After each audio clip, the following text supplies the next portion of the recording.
What's up, Enlisters? Today we're going to be talking about that hot, sweaty, juicy Tunisia campaign progression. 15 levels of deliciousness.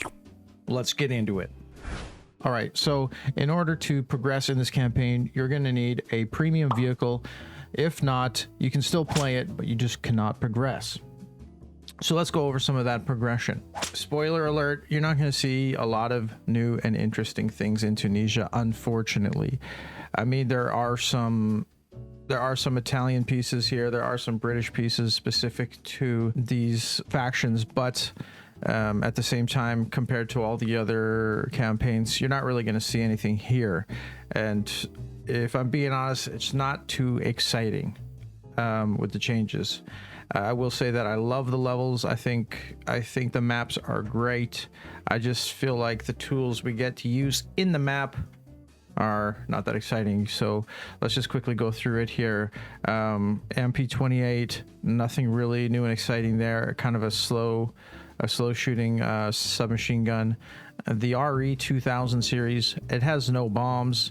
The starter planes for both factions have no bombs, just machine guns, making them completely useless.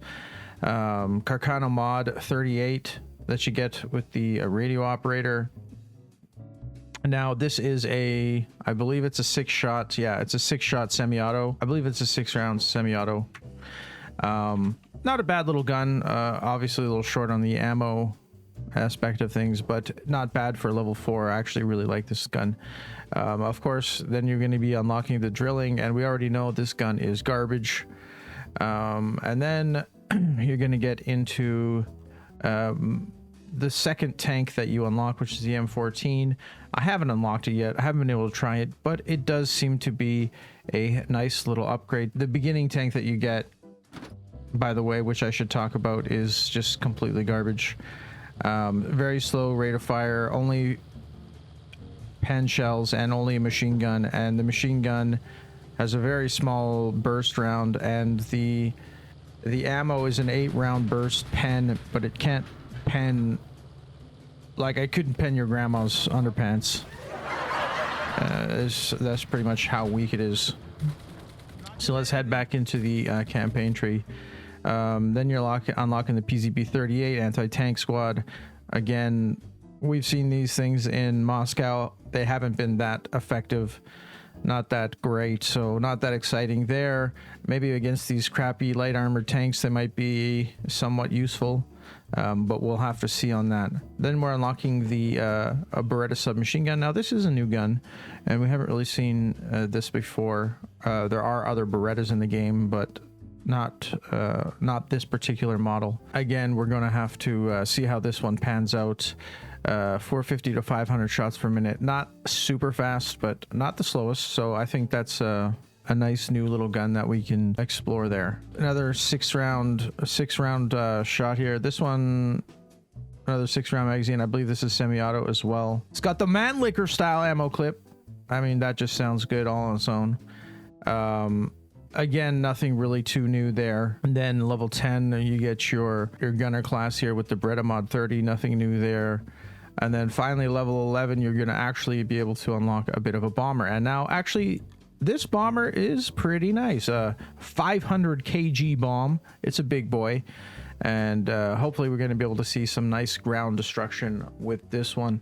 I mean, you're going to need as big a bomb as possible with these plain bomb nerfs that are in here right now. So yeah, we're going to see how that plane pans out. But I'm pretty excited for level 11. And we will see that in the near future.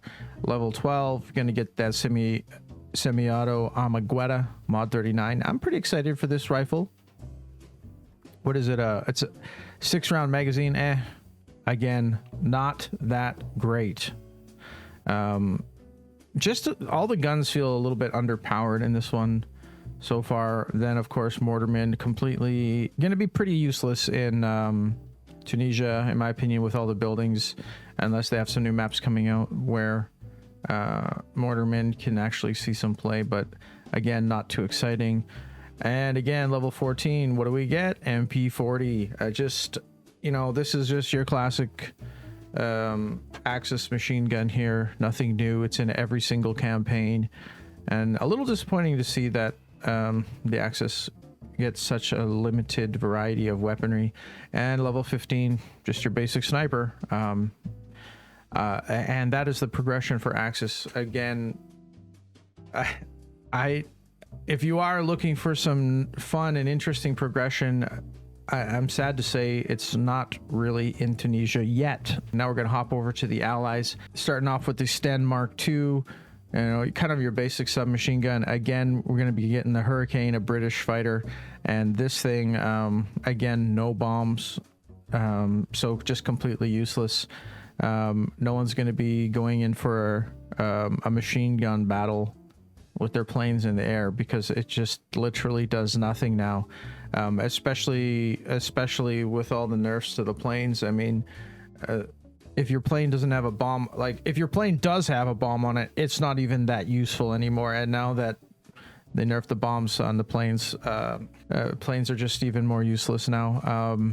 The SMLE Mark III, you know, just your basic rifle here, getting into the Winchester shotgun. Now, I will say that the Allies have the better end of the stick here with a 6-round magazine on the Winchester. Just a much better shotgun than the drilling, the Luftwaffe drilling. Okay, yeah, this shotgun just completely outclasses that. This particular tank, very fast. Again, the tanks here aren't too exciting. They don't really have that explosive impact, say for example that the Scott has, that you could get early game. I really hope to see some more exciting vehicles in this game and some more exciting vehicle gameplay. I don't know if I'm alone on this, but I feel like the vehicles really need to shine in this game. Troops are great, but I mean, let's face it, people want big explosion, lots of kills, and they're just kind of taking that out with these vehicles. Again, we're seeing an anti-tank rifle come in here, level 7. Nothing too much to say about that. Might be useful, a little bit more useful in this campaign with the light armored vehicles. Coming in hot, level 8, the Lanchester Submachine Gun.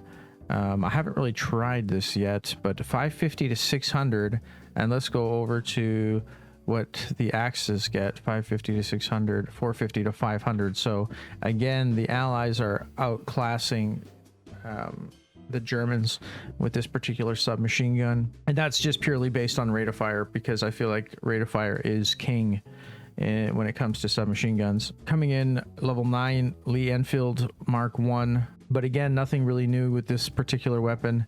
And then finally, we're going to see something slightly new here, the Vickers Gunner Squad. I'm pretty interested to try this gun, actually. A bit of a slow rate of fire, but it looks like it packs a punch. Level 11, the Americans are going to see their first bomber, and this thing looks pretty insane. Outclassing the German Stuka, I believe. It's got 1,000-pounder. I mean, the Germans get a 500 kg, which is equivalent. But this one also gets 200 pounders. I mean, if you played this game for a little while, you know that having multiple sources of bomb drops is king. If you can drop a bomb in this area and then drop a bomb in this area, that is so much more beneficial than just being able to drop a bomb in one spot. So this particular plane looks like it is outclassing the Axis side once again. And then coming in level 12, the M1 Carbine, which I think is a pretty decent equivalent to the German side. But we all know from Normandy, the M1 Carbine just isn't that great in general. Again, just classic mortar squad, pretty useless overall. Then level 14, the Americans get the Juicy Thompson, and this thing just outclasses the MP40 completely. Just a beautiful gun, can't wait to use it. And finally, just a sniper squad with Springfield. All right, one more thing I want to go over here, guys, is melee weapons. Everybody starts with a knife. However, you can go into the logistics and pick up the shovel. You're not automatically equipped with the shovel. You actually have to go in and get it, which is exactly what I mentioned in my first look video. So that's an interesting way to implement it, and I think that's perfectly. I think that's how they should implement the shovel, so you can equip your squad with the items that you want. So that's nice. Other than that, I guess there's the motorcycles, but I've already talked about the motorcycles in my Tunisia first look. If you haven't seen it, go check it out. All right, so I hope you guys enjoyed my first look at the Tunisia progression. Overall, not too exciting. I'm really hoping they add something a little juicier in the next 15 levels of progression. Hopefully we see that sooner than later. I am streaming this game Monday to Friday, Monday, Tuesday evening, Wednesday, Thursday, Friday afternoons. Come on by, squad up with me, or just chat about all things enlisted. That's it for now, guys. See you in the next video.